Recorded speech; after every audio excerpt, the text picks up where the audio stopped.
Mr. Mark, the Back Road Ministry, coming at you live and direct. Late night shoot here in the Kia Optima Studios. So I want to do a series on some of my, it's all opinionated because I know there's going to be some argument here, but some of my favorite rap albums. I want to do a couple of top 5 lists. And I wanted to start off in the late 80s. I'm an 80s baby, but really my hip-hop experience really started in the late 80s. You know, it was fragmented with a little Run DMC here growing up, little Grandmaster Flash. We had Houdini, you know, LL starting off early in his career. Later on, in the mid 80s to late 80s, when I really got on the LL tip, the first album I bought, and we'll talk about that. Was an LL album, so we'll talk a little bit about that. But a lot of mine came mid 80s, late 80s, when I really started to get into hip hop. You know, I really started to get into it. But a lot of tracks, you know, from the Roxanne to, you know, The Message, were things that really inspired me and really created my love for hip hop music. Really led to my love for hip hop music.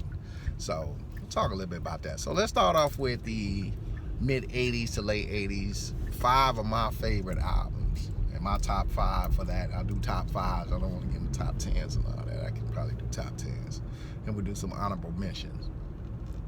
But what would I say my top 5 out of all the albums in the 80s? What were my 5 favorites? And when I talk about 5 favorites, these are albums that you could play 1,000 times and they never get old. So we'll start from 86 and we'll take it into 89, 86 to 89. What were some of my 5 favorite albums? So at number 5, let's say my number 5 album, I would have to say would probably be MC Hammer's first album. MC Hammer's first album is one of my top 5 albums of that year, and I'll tell you why. That's an album that I know a lot of people weren't high on Hammer, and my displeasure came at the second album. I really liked the things they were able to do production-wise in that first album. That first album still, to me, is one of the best produced albums you're gonna find. And Hammer isn't the greatest rapper, but what he does on that album pretty much complements the production. And it's a dance album. It is one of the best dance hip-hop albums, in my opinion, ever made. And it was real, raw, nasty hip-hop. And, you know, it was like going to church for a whole album. And that album bangs from beginning to the end. That's one of the best produced albums of the 80s, was that first MC Hammer album. It was a great album. That Please Hammer Don't Hurt Me. Really, it was a great album. It was a great album, and I really enjoyed that album. It's not Please Hammer Don't Hurt Me, but it's the first Hammer album for those. That's the one with Turn His Mother Out on it. That's the one with Bringing Them on it. They Put Me in a Mix. A lot of big songs on that. Getting Started. A lot of songs on that album, and one of my favorite albums. A lot of people, like I say, they beat up on Hammer. I beat up on him in the second because I thought he went too commercial, but I definitely love that first MC Hammer album. Great production on that album. So you can laugh at me if you want to, hey, but it's still a great album. All right, second album. So I'd say going from 5 up to number 4 would be EPMD's first album, Strictly Business. It just really changed the game production-wise for our sampling. It wasn't anything new they were doing in that album, because if you are an Ultramagnetic fan, Ultramagnetic MCs have been doing a lot of sampling fusion for years, but clean samples in that album really began the process of putting Long Island really on the map. Long Island was already kind of starting to make some headways with some of the MCs, but definitely really put Long Island rappers on the map with that EPMD first album, Strictly Business. Good production. What can you say about Eric Sermon and Parrish? Great MCs. Complemented to production in that album. A great album. Definitely one of my number 4 picks as far as one of the best albums from that period. Just a great, all around great album. My number three on the list. So I would say number three for that time period inside that 86, 88. I'm looking at production and I'm looking at hip hop now that we in the top three. I would have to say that LL Cool J, Big and Deferred, by far number three. Great production, really put LL on the map, and LL started doing he's not the first to do the love raps, but he's the best to do it in the beginning. So LL with I Need Love, Bristol Hotel, I'm Bad, Candy. What more do I have to say about that Big and Deferred? That's the first rap album I ever bought. Just a hard-hitting album from beginning to end, cover to cover. Definitely the top three inside of that period of rap albums. Definitely inside of the top three.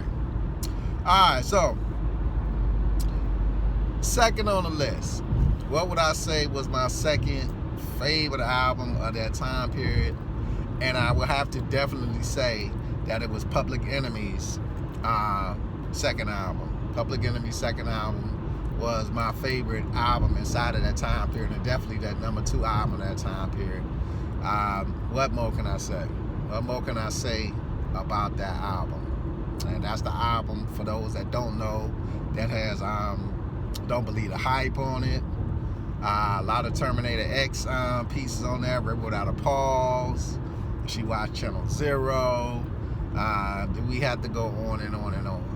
I mean, some of the greatest lyrics come out of that album right there. That brother say 5-0 said freeze and I got numb. I mean, it just great lyrics. One of the best albums of that time, and definitely the number two album of that period in my opinion. Just for production, what the Shockley brothers were doing. It was just a beautifully put together album. Some of Chuck D's best lyrics, some of Flavor Flav. This is the album that really brought Flavor Flav out when he dropped Go Lampin'. It really brought Flavor Flav out and really gave Flavor Flav the opportunity to show that his authentic style was a style that a lot of people liked and enjoyed. And they enjoyed hearing Flav on occasions rap. I mean, people like to hear what Flav has to say. And if you listen to Flav talk, he's a highly intelligent brother. Very intelligent, very talented. Plays about 3-4 different instruments. These are things that people don't know about Flav. So highly intelligent, very, very skilled, and a very skilled musician. So definitely that is my second favorite album of that time period was Public Enemy's second album. Public Enemy's second album, nonetheless. So that was it. Takes the Nation of Millions. One of the best of that time period. So what would my first be? What would my first be? Before we get to first, of course, we have to talk about honorable mentions of that timepiece. So Big Daddy Kane's second album, I'm gonna give an honorable mention spot inside of this. Great produced album. I wasn't a big fan of Big Daddy Kane. My brother-in-law had brought me the full album. I had heard about 2-3 songs. This was back before I was buying raps. Remember, like I said. So when he had hit, it was like, I don't know. I really, I don't know if I'm gonna feel this. But after I listened to the album, it was a pretty good album for that time period. So I have to give him honorable mentions inside of that for that first album that he dropped. First album, a lot of good pieces on there. All around, it's a good album all around. You can listen to that album back and forth, no problems. So honorable mentions for Big Daddy Kane's first album. West Coast, I'm gonna give it to Power. Ice-T's Power. Could easily have been in the top 3, but due to what the other albums did during that period and how they kind of changed and you can say the same thing for Ice-T's Power album. Ice-T Power album kind of changed the perception of hip hop, and they're trying to as far as it being him going into an area that a lot of people had not really went into was kind of groundbreaking for hip hop. Very groundbreaking for hip hop with that album. So, like I said, if I had a top 10 list, it would easily be inside of that top 10 list for one of the best albums inside of that period. We basically grew up on that album. Another honorable mention album is it'll be Too Short's second album. Too Short's second album kind of gave us the full perception of Too Short, because in the beginning a lot of people just thought Too Short was the nasty rapper, and he really didn't have anything else to talk about, and we enjoyed him talking about, you know, dirty stuff and all the women he messed around with. But when we got the full view of Too Short was that Life is Too Short album, when you really got to see that not only was he talking about, you know, the dirty stuff, which he enjoyed, but he also was a very positive brother, and he also was willing to talk about things that were going on in the community and things that he was seeing on a day-to-day basis. So a lot of honorable mention for that album. And another honorable mention, got to give it to it, is NWA Straight Outta Compton album. All NWA albums at that period get honorable mention of great albums, but Straight Outta Compton is by far one of the best produced albums of that time. It really allowed us to really get a glimpse of the talent that was in the West Coast, introduced us to people like Ice Cube and Dr. Dre, MC Ren, and, you know, created the legend of Eazy-E. And, you know, that really was that creation of these legends from the West Coast, and it put Compton on the map. Nobody wasn't paying attention to Compton before these brothers started spitting Compton, and Ice-T was spitting South Central. They wasn't worried about these places. These brothers put these places on the map, and, you know, like I say, gave us Eazy-E, created Eazy-E.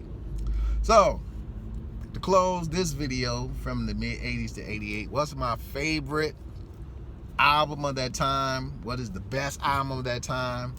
And by far, the best album of that time was Slick Rick's first album. That was the best rap album in that time period. One of the greatest rap albums ever created in that time period. I know a lot of people will argue, but from the production to the delivery and the storytelling of Slick Rick, no album really got any better than that album right there. From cover to cover, every song is hit after hit after hit on that album. You got the Slick Rick you wanted. You waited for the album. You knew it was coming, and he did not disappoint when he dropped that first solo project. One of the greatest rap albums of that time era. If you ain't played those songs 1,000 times, I don't know. Hey Young World, Children's Story, Mona Lisa. Need I say more? Need I see more? Davy Crockett. Come on now. We say more of the greatness of that album. And that's one of the greatest albums inside of that period right there, was Slick Rick's first album. It knocked from beginning to the end. Knocked from beginning to the end. Storytelling was great. Production was great. Heads on. So those are my 5 top and honorable mentions from 86 on to 89. Peace.